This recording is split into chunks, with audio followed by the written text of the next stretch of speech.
Hello, Alex Feratov here, and today we have a special guest. We have Sarah Moret. Sarah is a founder and CEO of Curie, which is a clean body care brand based in LA and sold in Nordstrom, Bloomingdale's, and QVC. And Sarah has founded Curie on 12K of savings, and she has scaled the brand to 7 figures in revenue without using Facebook ads. So it should be a very exciting conversation. Growing something without Facebook is, I think, something that, a lot of brand owners would be like very, excited about. Yeah, thank you so much for having me. I'm a big fan of the show, and I'm excited and honored to be here.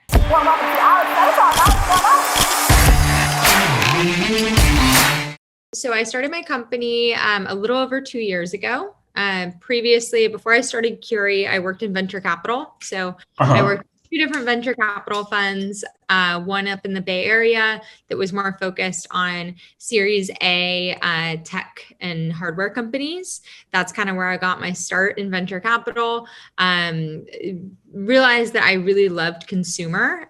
So moved down to LA and joined a fund here in LA called Crosscut Ventures. And that's where I kind of got to get my feet wet in the consumer space, got exposed to a lot of really cool consumer brands. It was also 2016, 2017 when clean and natural products were becoming more mainstream.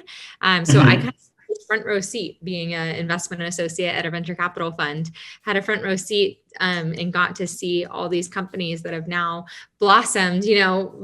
We saw Goose start when I was in venture. We saw Beauty Counter was like a tiny little startup. And so getting to see that, getting to meet with founders all day long is my job, really kind of was what bit me with the entrepreneurship bug. And I realized that I wanted to start my own thing, had this idea for Curie, kind of mold on it for a year. But really what my concept was, I wanted to create a clean brand, made with clean, natural formulas, without sacrificing efficacy, because that was something that I struggled with. A lot of my friends and peers struggled with was we wanted to use safer products. We didn't want to use, these products that you find in CVS that are full of parabens, they're full of chemicals, endocrine disruption to cancer-causing ingredients. But we also didn't want to make a sacrifice, especially with deodorant. You don't want to use a deodorant all day that doesn't work. And so that's how the concept for Curie was born. And again, I kind of molded over for a year until I finally got the courage to take the leap and start my company. And so you started the company like self-funded. Yeah. So I self-funded, which is kind of funny, just considering I came from venture capital where my job was to fund startups. But I decided to self-fund for a couple of reasons. One was I think being in venture capital made me realize that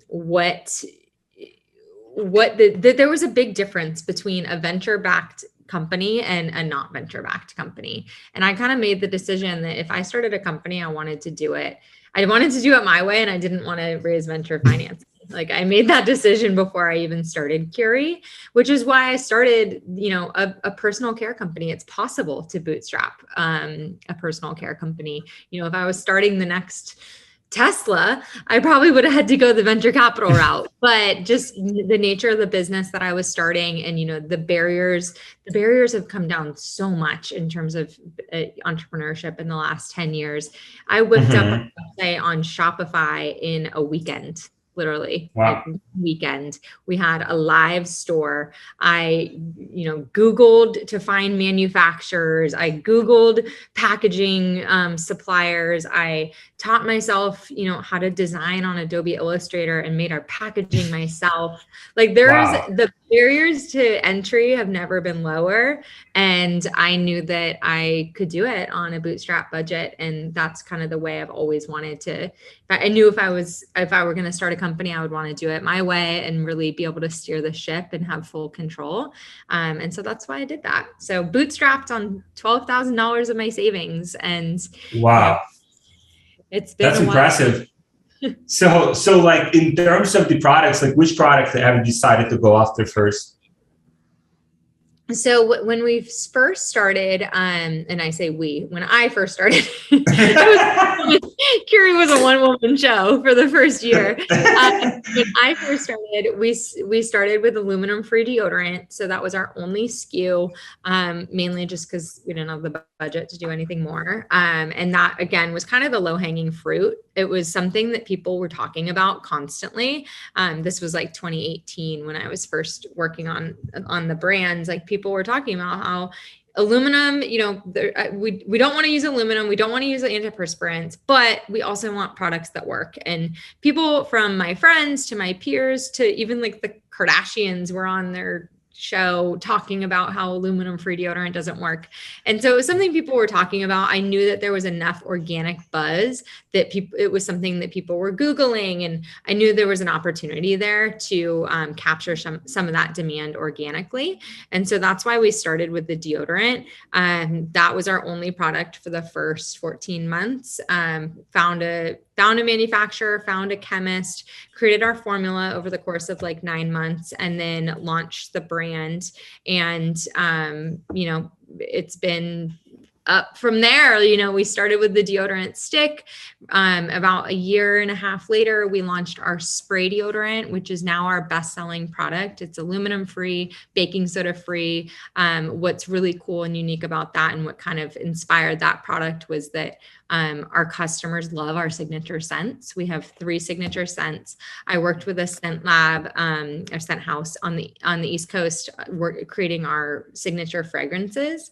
That was something that was really important to me in a deodorant, and turns out it's really important to other people as well. Our customers were writing us reviews saying, I want to rub this deodorant on my whole body. Like, it smells so we were like, all right, let's make something that you can use on your whole body. And I was a 90s kid. I mean, I used Bath and Body Works products like religiously. And I used to love the Bath and Body Works body spray. So I was like, what if we made a body spray with our Curie scents and make it, kind of a light, airy spray that you can spritz on and smell like white tea or orange neroli or whatever your favorite Curie scent is. And then around that same time, I met with SoulCycle, got introduced to SoulCycle, ended up meeting with their operations team, and they were like, hey, we have a kind of a cult following. Our bathroom amenities have this cult following. People love, they have Le Labo shampoo and conditioner in there. Would you guys ever do a spray deodorant? Because obviously a stick can't be in the locker room because you can't share a stick. It'd be kind of gross.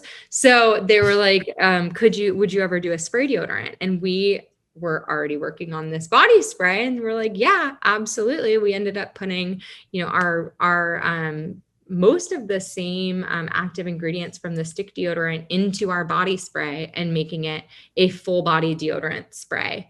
And that's actually the story of how that product was born. And like I said, it's now our #1 best-selling product. Hey guys, people have been asking me how we scale to multiple 6 figures or even 7 figures per month without getting shut down on Facebook. And we have a very sophisticated solution for this that I want to share with you, but it's just like too valuable to give away for free. So if you guys want this solution, just book a call with one of my team members and we'll show you exactly what it is and how it works, and we'll see if that's a good fit for you and for your business. So just book a call with my team member. We'll share it with you so you can scale your business to multiple 6 figures or even 7 figures per month without getting shut down on Facebook, without having inconsistency, and with high profitability. So just book a call with my team and I'll see you there. Wow, that's incredible. So how did you generate those first sales, right? It's like, did you still work at venture capital when you those 9 months of development of the product, did you still work there? I mean, don't tell them, but yeah.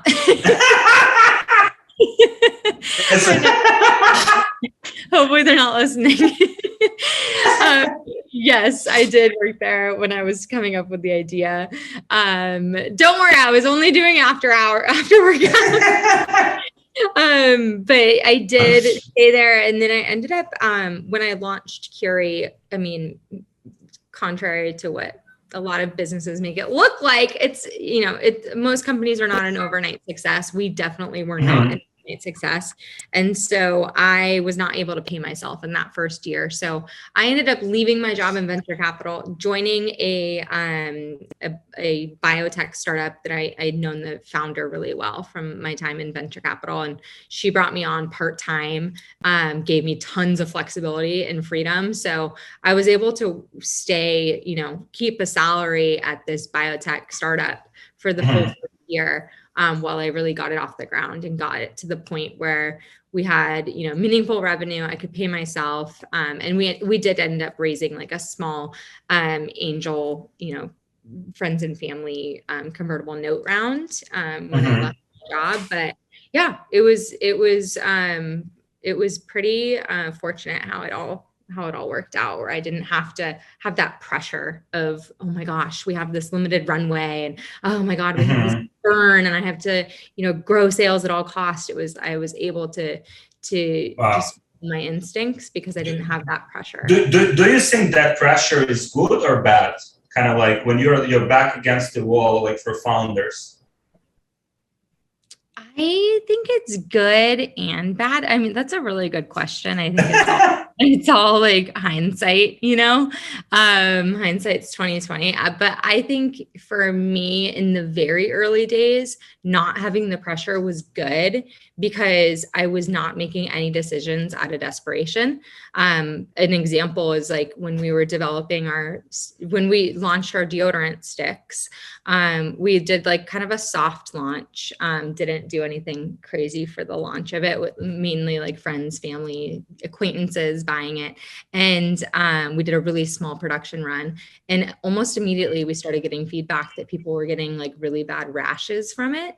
I didn't. I had been testing it. I had friends that were testing it, but clearly not enough people had tested it because we had a lot of complaints that people were getting rashes. And so I shut the site down and had our manufacturer redo it. We made a bunch of tweaks to our formula, worked with our chemist to get rid of, what was causing the irritation. And that took like 2 months for us to relaunch with that new formula. But again, because I didn't have that pressure, I was able to make that decision, which I think was the right decision, to not continue selling a product that was giving people rashes.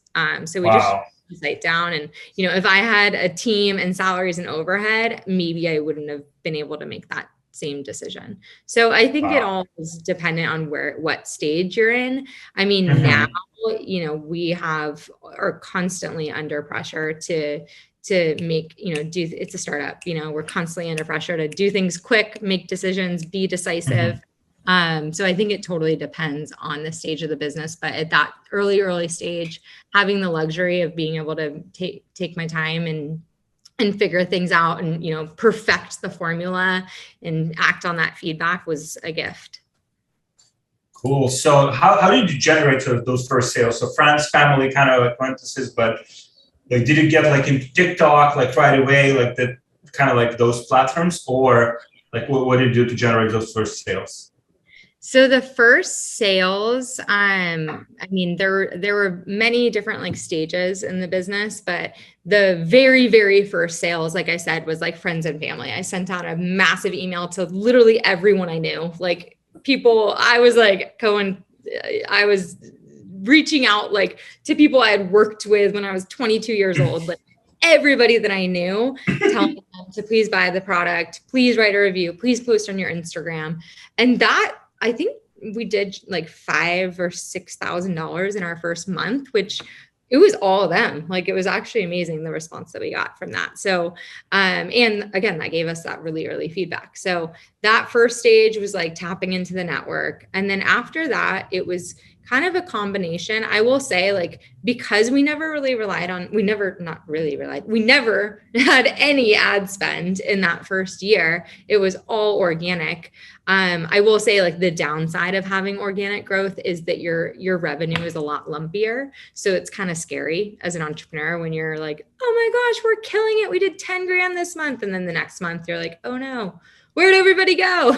So that first year was like very lumpy, lots of ups and downs and roller coasters. You know, we'd get an influencer that would get her hands on the product and she'd post, and we'd get, you know, a huge bump in sales. Skinny Confidential posted about us like 4 months in, and we did thousands of dollars from that, and we were riding high. And then, you know, the next day you have $200 in sales and you're like, you know, wondering what happened. So it was lumpy. It was, you know, not perfect, but we got some big bumps. We got mostly influencers. We got some really good press. We got in Glamour magazine that first year. Did you pay for that, or like you just sent the product? No, we just sent them. I just did a bunch of like outreach to editors that had written about similar products before, and then gifted them deodorant and hoped that they wrote about us, and Glamour did. So that was just organic. But then other than that, I did a lot of social media, organic social media. And I will say Instagram was different back then. Like, even though it was only 2.5 years ago, it was a lot easier. The algorithm was different. It was a lot easier for us to get attention and views and everything on our stories and posts. And so I was posting on our Instagram all day, like every day. That was our main channel, Instagram and Pinterest. That first. So just organically, just from there, like what level did you get to in terms of the revenue? Our first year, we did $160,000 in revenue. So that was first year in business, 160. And then we, boom, like within 7 months, our revenue, it was when I think the inflection point was when I quit my job. Honestly, when I started working on Curie full time and going all in, that's when things really changed for us. And we started to launch the new products. We launched the spray deodorant. We launched, you know, in fitness studios. We started, you know, putting a little bit of budget behind influencers. We still were not doing any Facebook ads or anything. At the time, it was just, you know, something that I figured, you know, will come later. Let's see, you know, let's work with what we've got right now and what's working for us. And at the time, it was influencers, it was fitness studios and events, and organic social media and word of mouth, and really incentivizing our customers to post and to share with their friends. But what really like was another big inflection point for us was when we launched our hand sanitizer.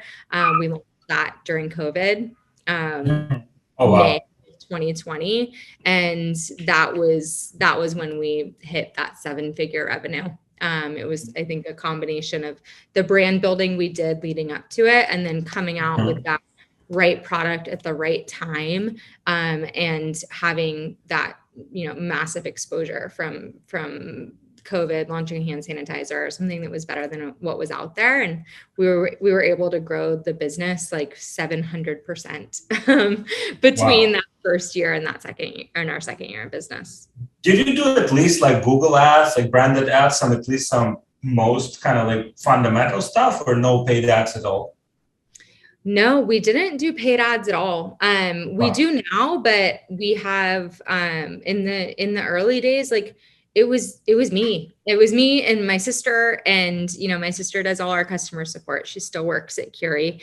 It was just me, my sister, and one marketing person, and we were just never able to get Facebook ads to scale profitably for us. I think part of it was that, you know, we had a $12 deodorant stick, and that makes it really challenging to acquire someone on Facebook profitably when you're selling, you know, a $12 stick of deodorant. And so we just never. I chatted with like Moret Ali, I mean, the founder of Native. I mean, they managed somehow make like paid ads work. 2016, 17, something like that. Oh my God. Yeah, he did the opposite strategy of us as we did, but it was also, I think, a different time. In 2016, 2017, in terms of paid ads, and we just, we were able to just really focus on organic. And my main focus, I was just laser focused on building the brand and maximizing all the organic channels that we had. In terms of the TikTok, right? TikTok, kind of like live strategy. Like what's been working for you on that front? And how do you do it right now? How do you execute on it? Yeah, so TikTok has been working really well for us. We do a combination of organic. We post organically on our CurryBod TikTok multiple times a day. Then we also do a lot of influencer seeding. So we'll send to, influencers and creators, not necessarily even big ones. The big ones are expensive. So we really focus on the micro influencers, and the goal with those so you just send them the product, you don't actually pay them, right? We do pay some of them. So it totally depends on the size of the creator or the size of the influencer and whether or not we're going to be putting ad spend behind their posts. So that's the part 3. We do organic, we do influencer and creator seeding. And then part 3 is we put ad spend behind creator posts. So it's kind of like whitelisted ads on Facebook. It's the TikTok equivalent. It's called Spark ads.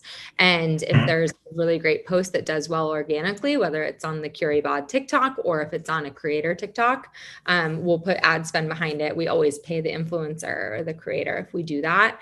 And that's working really, really well for us. Wow, interesting. So in terms of, because then you're also in Bloomingdale's, right? And other like retail. Yeah. So like what's the distribution right now in terms of like retail versus like direct to consumer? It really depends on the month, but it's more like 60-40. 60% through Nordstrom, Bloomingdale's, Anthropologie, QVC, and then 40% D2C. But we're really focusing on this year, I think, on building up and maintaining that healthy split between D2C and e-commerce. And wholesale. COVID was a really big turning point for us. Like prior to COVID, was year 1, we were figuring things out totally organically, all D2C, all word of mouth. And then year 2, January or whatever, March 2020, COVID started, deodorant sales kind of started to decline. That was a consequence of COVID, if people kind of stopped using deodorant and stopped buying deodorant.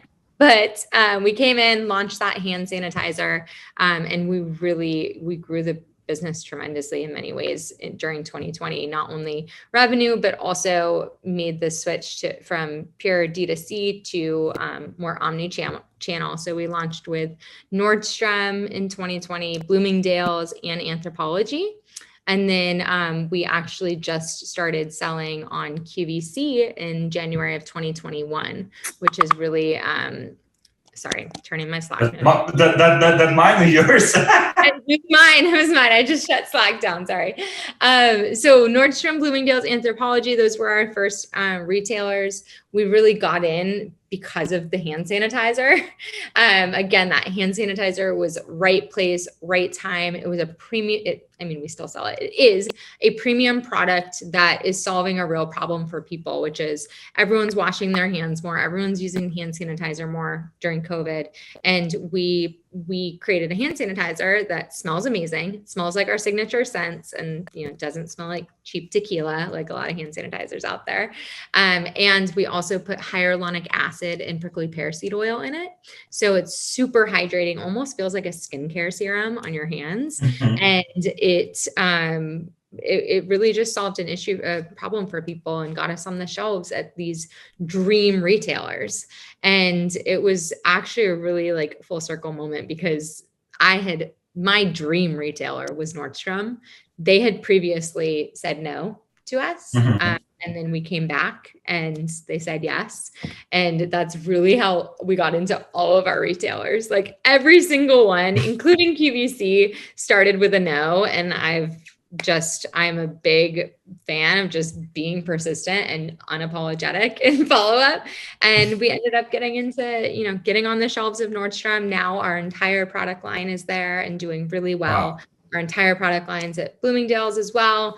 And we got on to QVC in January of 2021. And that's become a really huge channel for us as well. Yeah, our repeat purchase rate is like 35 to 40%. It goes Wow.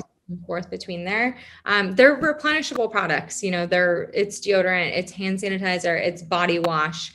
It's products that when people find something they really love, they buy more of it, and we make it easy to buy more of it. So our repeat purchase rate has been pretty great since the beginning, honestly. And I think it's just a testament to the product being great, and people really love the scents. So when they, maybe they come for the deodorant and they stay for, all the other products. And we've launched candles, we just launched a body wash, we launched a body oil, and we're trying to keep it fresh, launch new scents, like keep the brand really growing so that people can always have something new that they can try.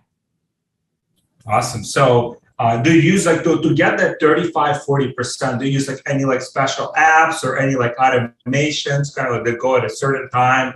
Like that, let's say that someone like finishes like 30 days or 60, then send them an email or SMS, stuff like that. Yeah, we use Repeat.io.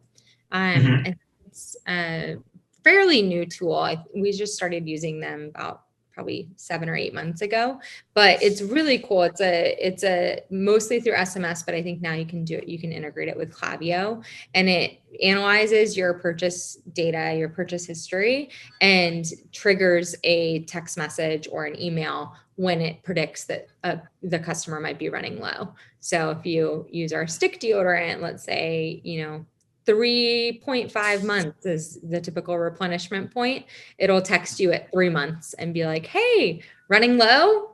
And then basically will send you a pre-populated cart. You can add anything else you want to that pre-populated cart. Boom, easy checkout through Stripe. And that's been really great for us in terms of maintaining our high repeat purchase rate, and our opt-in for it has been surprisingly high. I was always kind of weary of SMS. Like, do people really want to be texted?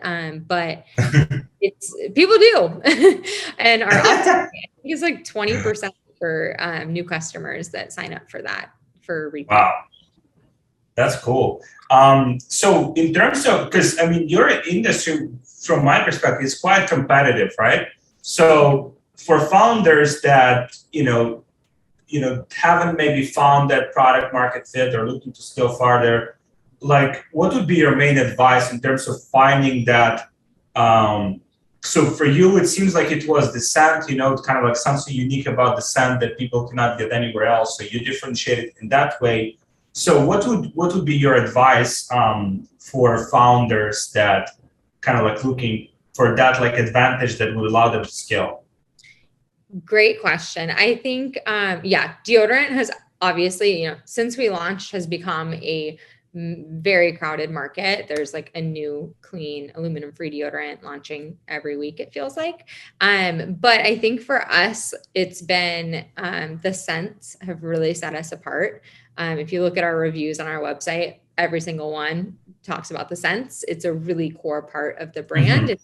It's really core to how I'm thinking about the long-term vision for the brand, building, a personal care brand that has scent as the core experience. I sometimes compare it to, a more elevated, next generation Bath and Body Works. Funny how I already referenced Bath and Body Works, but it's a lot of the brand loyalty with our customers is around the scents, and the behavior that we see from our customers is, you buy the white tea deodorant, you then come back and you buy the white tea body wash, and then you come back and you add the body oil to your cart in white tea. So we see the behavior from our customers where the loyalty is to the scents, and most of them, like I said, come for the deodorant and stay for the rest. We acquire a lot of customers through the deodorant, and then most of them expand into other products as well. So I think finding your differentiator, finding that unique thing that you're doing that others aren't doing, and then it is obviously very important for differentiating yourself and standing out in a crowded market. But I also think there's something to like channel differentiation as well. I think that's part of the reason we've been successful is I have been really, really deliberate about focusing on finding channels that are not tapped yet. Where can we place ourselves that no one else is so that we eliminate some of that competition? So an example is, our fitness studio strategy. We're in all SoulCycle locker rooms nationwide. We're about to launch with another huge, global high-end fitness chain in their locker rooms as well.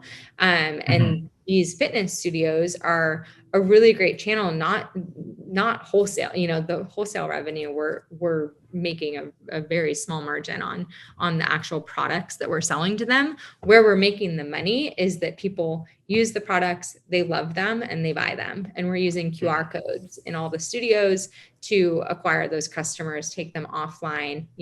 They discover offline, bring them online, and turn them into a paying customer. We're selling the spray deodorant to these fitness studios. The fitness studios put the spray deodorant in the locker rooms, and it's free to use for customers. So they can use it before or after class, whatever. And then accompanying those spray deodorant bottles is signage, or, we actually also put the QR codes on the bottles directly. And if the CTA is scan to shop. So if someone uses it, they love it, they scan it, they can boom, purchase, check out right there. A great tool for anyone interested in testing out QR codes for their packaging or whatnot. We use Batch. It's really, really cool technology where you scan it and you can literally with 2 clicks, you can check out with Apple Pay. Wow. Which really reduces the friction of no one wants to stand there in a SoulCycle bathroom in their sweaty clothes, typing their number or their address. So it's reduced a lot of that friction and made it a really profitable channel for us. So fitness studios is an example. Another one is QVC. That's become a really big channel for us and is going to be even bigger this year. And that's just another example of kind of what I consider channel differentiation, like distribution channel differentiation, where we're finding those areas that we can stand and that no one else is, and becoming the main player there. Do you have a kind of plan? Okay, so first we get into these retail store. This is kind of how we go, or you take more a shotgun approach. Let's say you're getting in touch with 5-10 fitness chains, right? And you trying to establish, and then whoever responds, you kind of proceeding from there. Kind of do you have more targeted, this is exactly the chain that would be perfect, and then you're going after them for months and months? Yeah, we've been focused in terms of fitness studios. We've been really focused on studios that have a lot of brand loyalty. I don't really think I don't see us in a 24-hour fitness. I see us in somewhere like SoulCycle, where people are really loyal to the brand. There's a lot of brand affinity there, and they have a cult following. Their amenities really are their customers care. Their riders really care about the products, and there's something to be said about a product getting that stamp of approval from SoulCycle. Really goes a long way with their community and their riders. So that's what we're looking for fitness studios is, brand affinity, a really great brand, that's active on social media, that has a loyal following. And those are the studios you'll expect to see Curie in. Cool. So in terms of the venture capital, because that's pretty much your background, do you see kind of getting to some venture capital to expand the brand faster at some stage, or you want to just keep it self-funded? I don't really have an answer to that, to be honest. We're taking things as they come, and I know there is you've seen examples of brands that have gotten boom, that infusion of venture capital funding. Hero Cosmetics, I'm friends with you over at Hero. They're a great example of a brand that raised their first round of venture funding when they already had a lot of success, and it really has catapulted them. So the answer is not yes and it's not no. It's I'm remaining open to all possibilities. And if there comes a point when I feel like, raising a big round of funding would really catapult things for us, then I definitely would consider that. So you still don't use Facebook, like kind of like cold acquisition of Facebook? We do. Yeah, we do Facebook advertising now. Still pretty small in terms of our overall marketing budget, mostly retargeting campaigns. A lot of our spend has shifted to TikTok. Okay, so TikTok is kind of like the cold, like top of the funnel, and then Facebook more like retargeting. Yes, exactly. We also do Google ads. So it's a combination of Google ads, Facebook ads, TikTok. And then we still do some paid influencers and some affiliate marketing as well. Cool. Awesome. Sarah, thank you so much for joining me. Thank you so much for sharing. We'll have your information. So if someone wants to connect with you, like Twitter, is that the best channel? Yeah. Contact me on Twitter. That's Moret is my handle. And you can find my brand at currybod.com. You can find us on Instagram at currybod, on TikTok at currybod. Cool. Yeah, we'll have all of the links included. I think the biggest takeaways for me were like finding that competitive edge angle, like you did with the scent of the product. So finding that competitive edge and figuring out like the unique like distribution, as you said, marketing channel. Don't just blindly do what other brands do.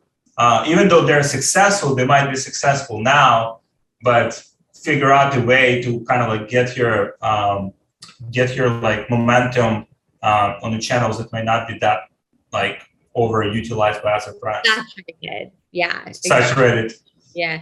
QVC is a great example. We were like one of the first deodorant companies on. Really? Yeah. The company's been around forever. Yeah, the deodorant. So beauty and personal care has grown in recent years on QVC. That wasn't always a huge market for them, especially clean beauty has really grown. And deodorant was, it still is a smaller percentage of their overall sales, but we're one of the only deodorant brands on there. Yeah, thank you so much for making. And I'll see you at like for 8-figure and then 9-figure, so we can have another conversation then. Next time we chat. Yeah, yeah. Thank you so much, Sarah. So much. Bye, Alex. Thank you. Bye-bye.